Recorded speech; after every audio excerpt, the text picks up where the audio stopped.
sua fraqueza, fala das suas debilidades. Ele te entende.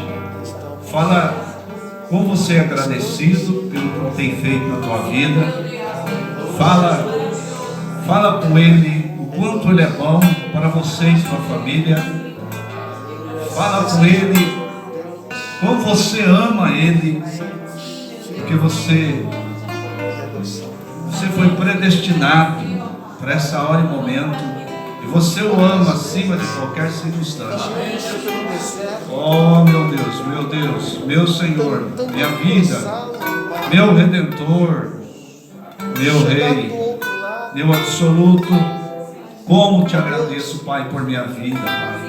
Meu Deus do céu, como eu agradeço pela minha existência, como agradeço, meu Deus, por ter nascido, como agradeço por ter sido escolhido e predestinado desde antes da fundação do mundo, Pai. Como é bom, Senhor, eu sei que lá fora há decepção, mas o Senhor é aquele que conforta, o Senhor é aquele, meu Deus, que alimenta, porque o Senhor é Jeová Jireh nesta noite, aquele que tem seio, que alimenta o teu povo com a tua palavra. O Senhor é o grande bom pastor que entrega a vida pelas ovelhas. O Senhor é construtor de todas as coisas e também sustentador, ó Pai. Nós te agradecemos, Pai, por estar aqui nesta noite. Embora nossos olhos carnais não podem declarar, mas a fé que está na alma declara. Meu Deus, que o Senhor está aqui nesta noite para abençoar o povo remido pelo teu sangue, o povo que tem reconhecido a mensagem do Senhor nesse tempo, a mensagem profética. Ó Deus querido, ajuda-nos, ó Pai. Meu Deus, dai-nos mais uma porção da tua palavra, porque nós pedimos, nós, ó Pai, suplicamos no precioso nome do Senhor Jesus Cristo. Amém e amém e amém. Graças a Deus, amém. Louvado seja que não pode pegar na mão um do outro e dizer Deus abençoe, mas a gente pode olhar um pouco e falar Deus abençoe. Deus abençoe. Deus abençoe. Deus abençoe. Deus abençoe. Pedro, Deus te abençoe. Deus abençoe. Deus abençoe, Deus abençoe Lucas, Deus abençoe todos, Deus te abençoe. O profeta disse: tem uma coisa boa que a gente pode dar para alguém, é Deus abençoe. Deus te abençoe, se Deus te abençoar, não falta mais, não está nada, amém? Glória a Deus, graças a Deus. Ontem nós começamos um assunto falando sobre os três corpos, nós temos três corpos, e também entramos falando um pouquinho, porque para explicar os nossos três corpos, nós temos que explicar o corpo divino, o corpo de Deus, e isso na ordem de Melquisedeque. Então hoje nós vamos voltar a falar disso, né? Eu sei que o Espírito Santo, eu acho tão interessante, irmãos, que agora à noite eu entrei um pouquinho na pregação de Brasília, em Ceilândia, e o pastor Sérgio estava falando sobre o mesmo assunto, o mesmo. Está balançando a cabeça porque viu lá também? Foi? Então, vê como Deus começa, às vezes fala um assunto aqui, está falando lá, o mesmo assunto lá no Mato Grosso, no Maranhão, em outros estados, onde tem um crente. Deus começa a linhagem daquilo que Ele quer falar para a igreja no momento e vai ungindo os pastores e aquele assunto vai fluindo, né?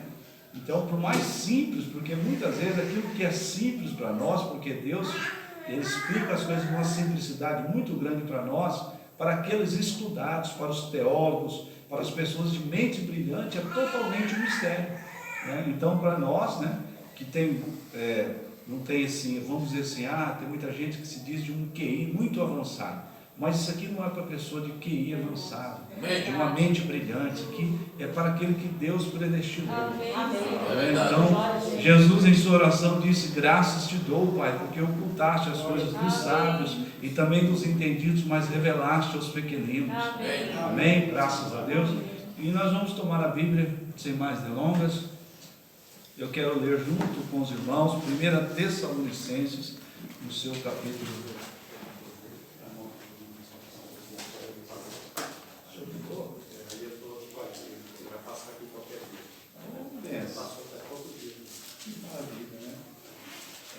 Pastor Sérgio é uma bênção, né?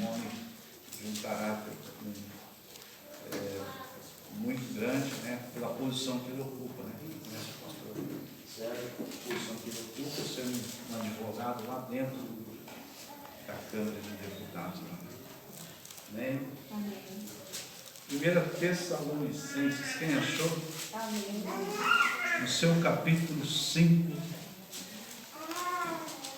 e o versículo é o 23. Depois nós vamos voltar um pouquinho na Bíblia, nós vamos lá em 2 Coríntios. Mas primeiro, 1 Tessalonicenses, capítulo 5, versículo é o 23.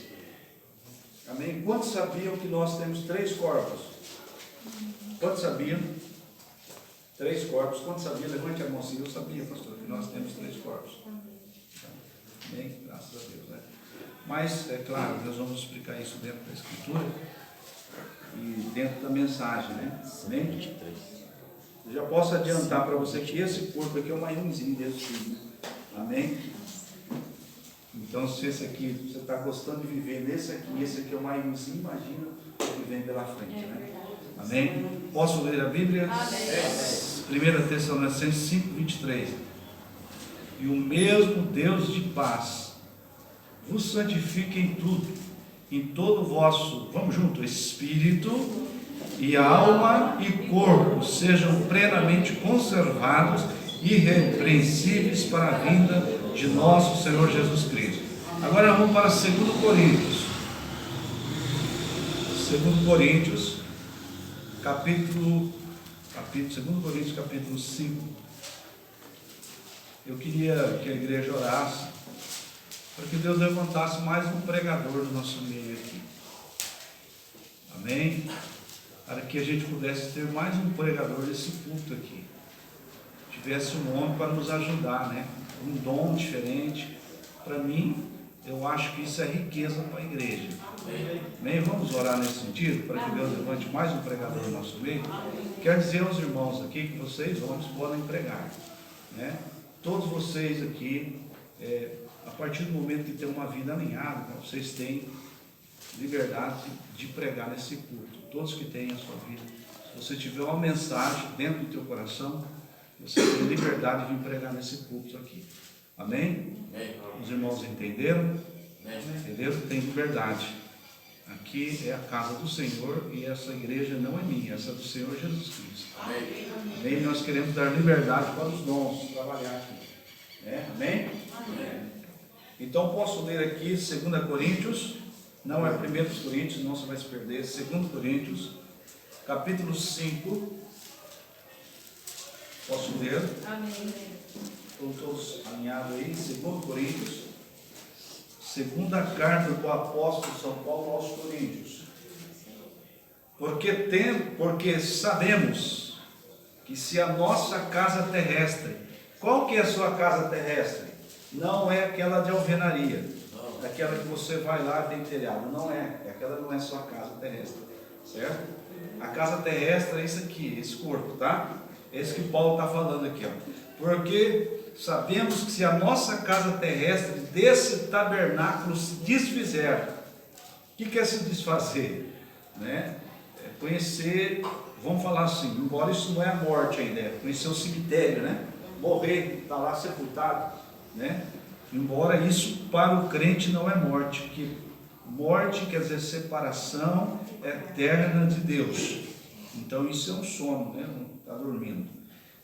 Se desfizer, temos de Deus um edifício, uma casa, não feitas por mãos, eterna nos céus. Aí vamos no versículo 2 também. E por isso também gememos, desejando ser revestidos da nossa habitação, que é do céu. Então, o que a Bíblia está falando no versículo aqui? Que nós temos uma habitação no céu.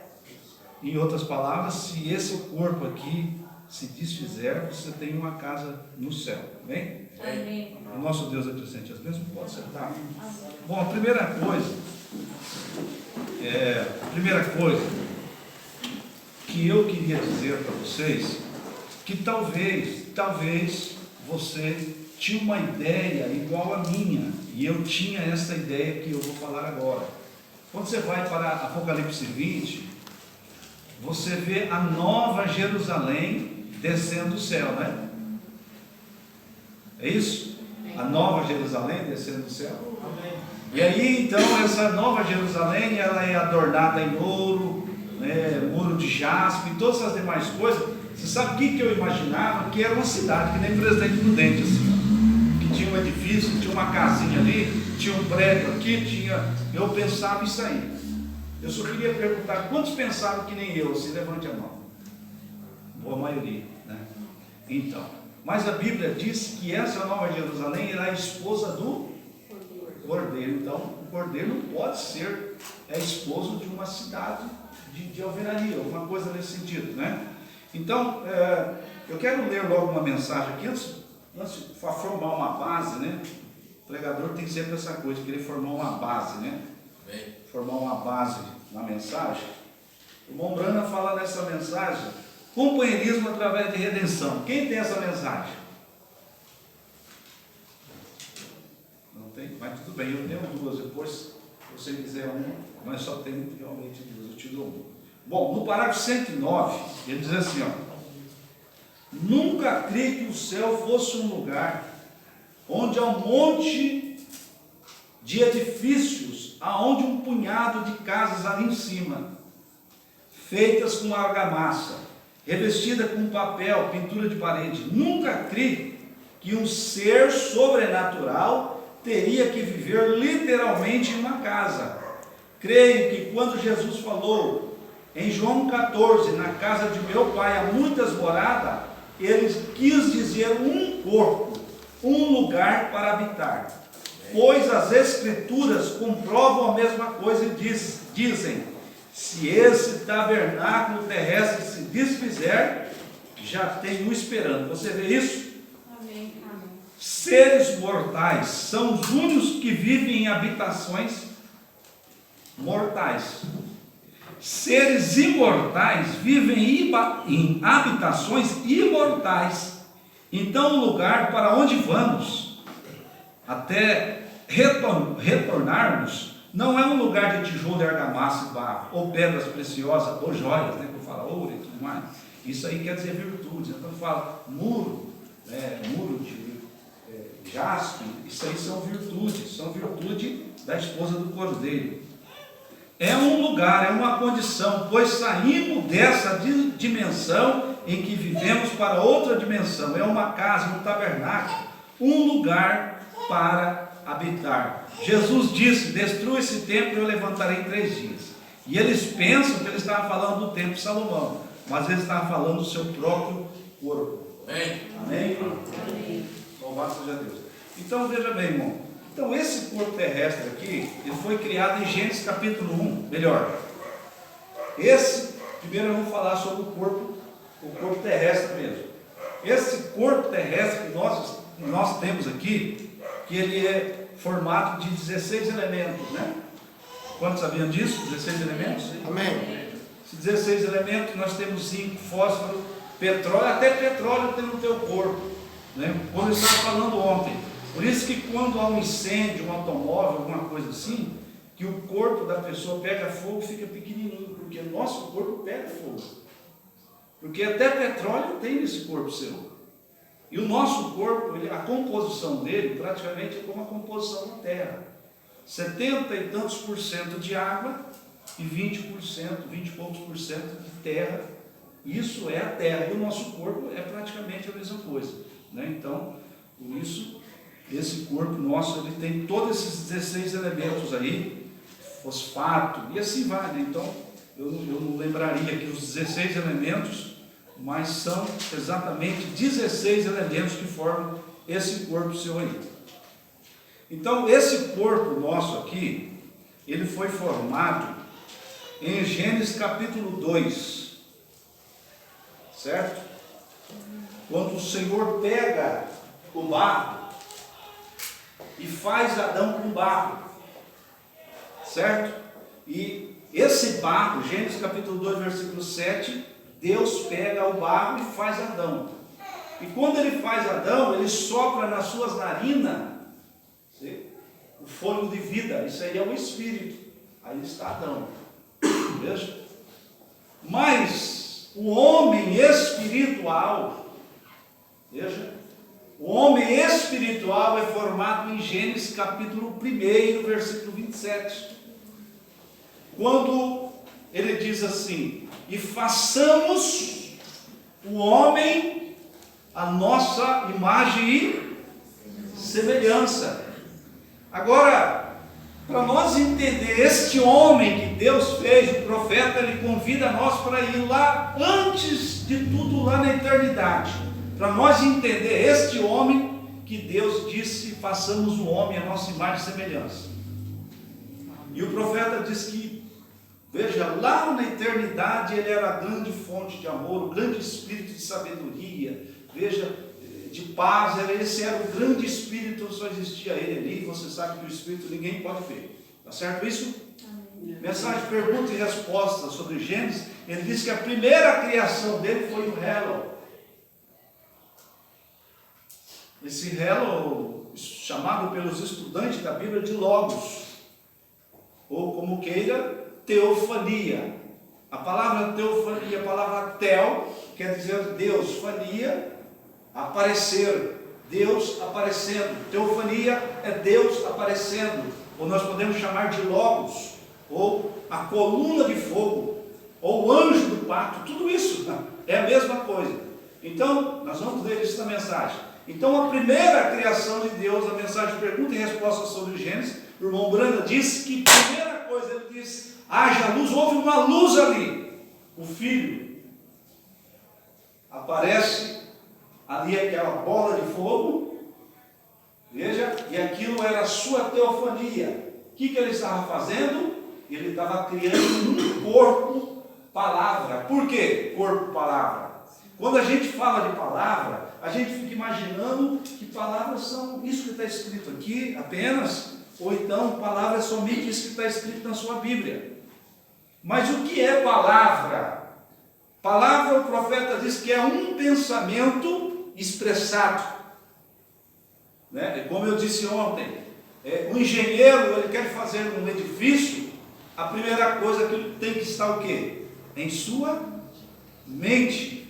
E aí então ele joga aquilo no papel, e aí então traz aquele prédio de argamassa, de tijolos, à existência. Então o profeta diz que esse grande espírito, ele tinha virtudes, ele queria expressar isso, e a primeira coisa que ele cria o Hello, que é o filho, porque tudo que se cria é filho, verdade? Ele cria o filho, o Hello, a bola de fogo, a teofania, e ele entra nisso. Por isso que quando você vê Saulo a caminho de Damasco, a Bíblia diz que ele cai do animal que ele estava, aquela bola de fogo aparece, ele cai do animal, é uma bola de fogo ali, e aí então, da bola de fogo sai uma voz, e diz assim: Saulo, Saulo, por que me persegues?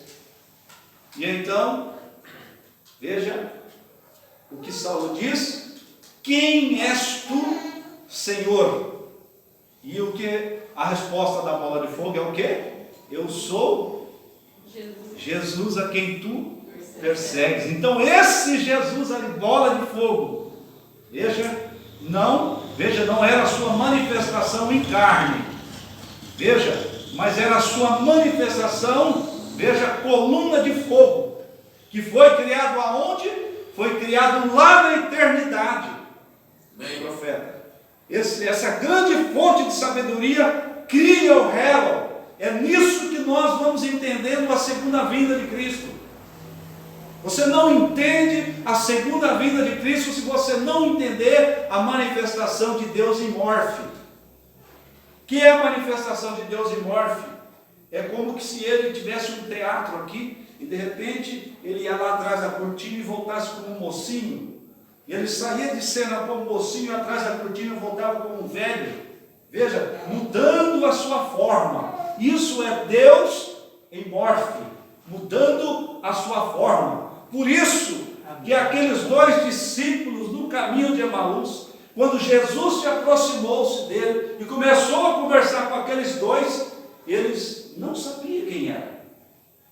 Eles começaram a apontar para Jesus, Olha, o senhor não conheceu a Jesus, varão profeta, que foi poderoso em obras, que foi crucificado. Nós pensávamos que fosse ele que ia remir Israel, mas no entanto, ao terceiro dia que foi crucificado, algumas mulheres dizem que ele ressuscitou, e ele estava ali. E eles tinham andado com Jesus, mas eles não sabiam que era Jesus. Por quê? Ele estava em morte. Ele estava na sua forma original, que ele estava lá no princípio. Porque esse Deus em morte, Logos, é na semelhança de um homem. Por isso que ele diz lá: eis que façamos o homem a nossa imagem e semelhança. E o profeta disse que naquele momento Deus cria todas as teofanias. Amém. Em outras palavras, você foi criado. Amém. Todos nós aqui fomos criados. Amém. Quantos anos você tem então? Quantos anos? Talvez milhares de anos. Por quê? O homem, esse homem Adão, carne, o barro, que foi criado em Gênesis 2:7, ele tem 6.000 anos. Mas esse homem aqui, teofânico, que foi criado em Gênesis 1:27, ele foi criado e colocado no meio da eternidade. Não havia tempo ali. Porque o homem teofânico não pecou. Quem pecou foi o homem já em carne. Verdade? Então isso pode ter sido criado, vamos dizer, o homem órfão foi criado, quem sabe, 10.000 anos. E o profeta diz que todas as teofanias foram criadas ali. Então você pode ter 10.000 anos, 20.000 anos. Digo mais ainda, se você foi criado na mente eterna de Deus, você tem milhões de anos. Você é eterno, na verdade. Amém. Amém. Amém. Então ele diz: aquele Logos era a palavra expressada. Por isso que nós estamos na mensagem. Veja, aquele corpo era a palavra expressada. Nós estamos na mensagem do corpo, palavra do ministério, filho do homem. Oh, meu irmão, como isso, né, sacode um pouquinho. Vamos ler um pouquinho de mensagem aqui. Apenas mensagem vida. Mensagem vida.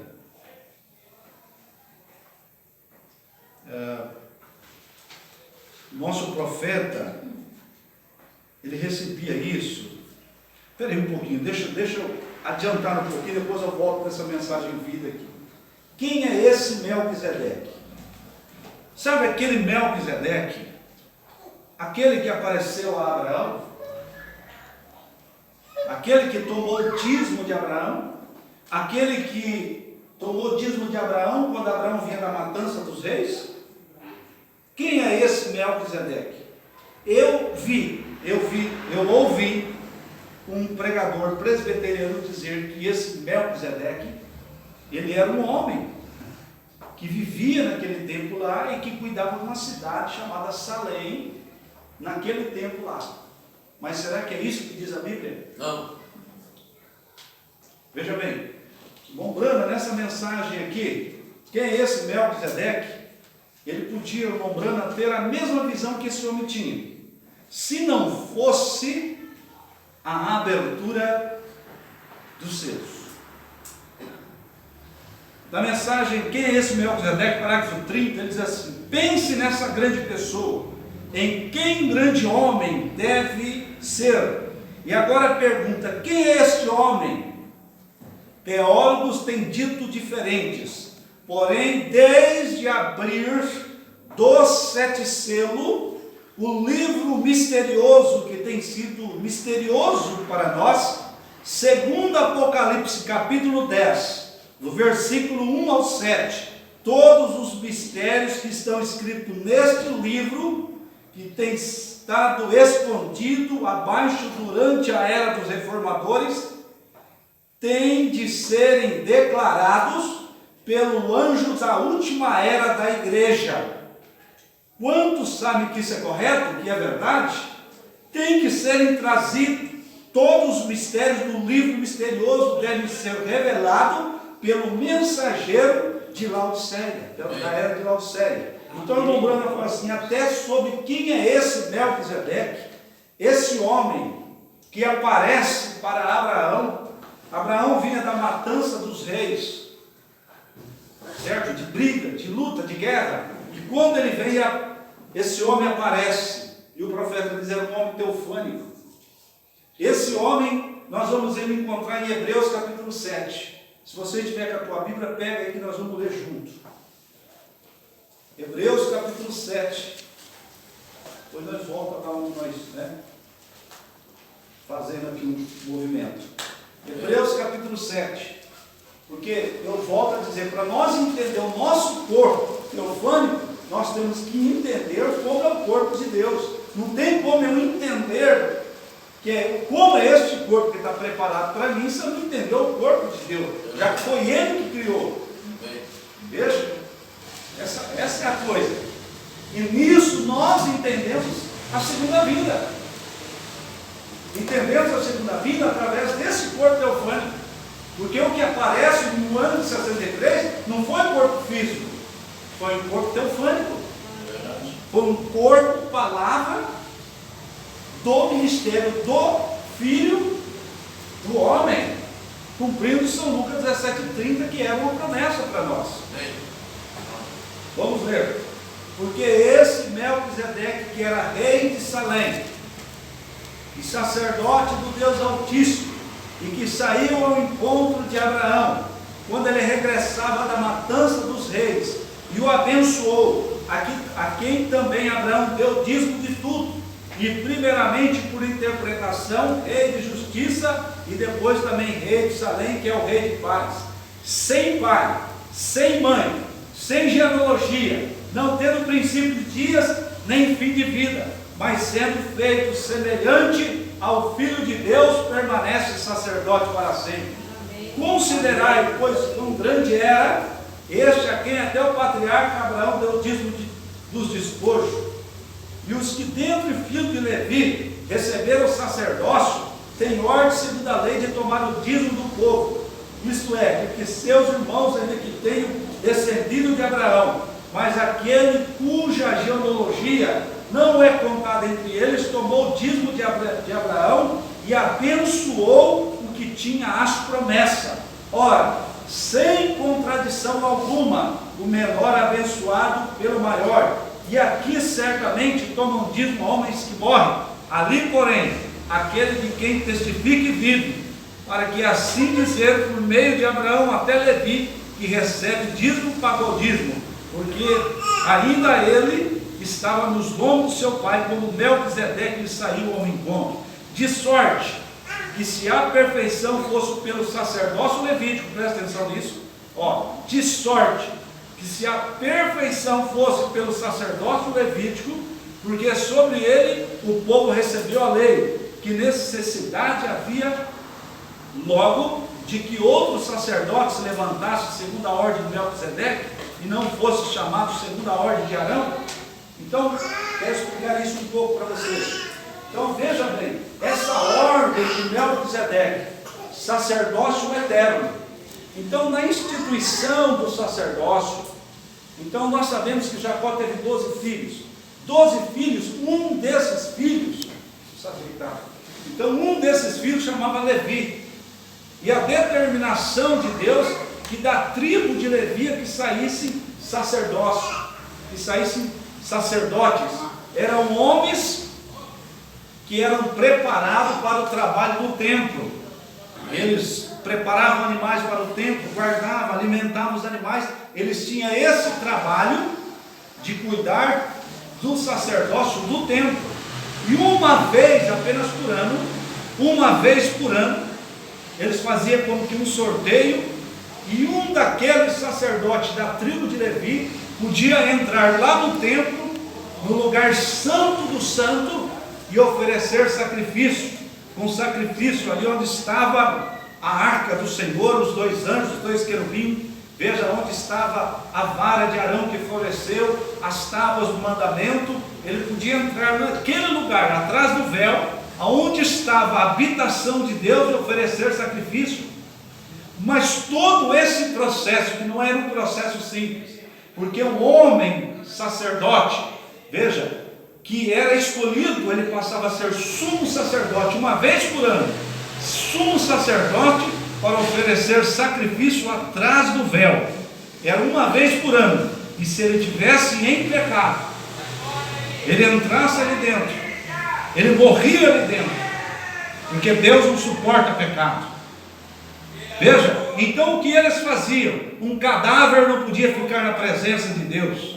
Eles amarravam uma corda na cintura desse sacerdote, e ele andava ali com sua bacia de sacrifício, e tinha que ter uma roupa especial, não era qualquer roupa, tudo tinha de ser da maneira que Deus mandava. E ele entrava com o sacrifício primeiro no átrio, o povo para o lado de fora esperando para ver se Deus aceitava aquele sacrifício do povo. E aquele homem que havia sido sorteado entrava com o sacrifício reverentemente, falando: santo, santo, santo, santo, santo, santo é o Senhor da glória. Passava o átrio, entrava no lugar santo, veja, e entrava no lugar santíssimo, aonde ele oferecia, aspergia, veja, aquele sangue, aquele sacrifício, para ser aceito por Deus. E na sua cintura tinha uma corda, porque se ele morresse, lá a corda ia para o lado de fora, o povo puxava a corda,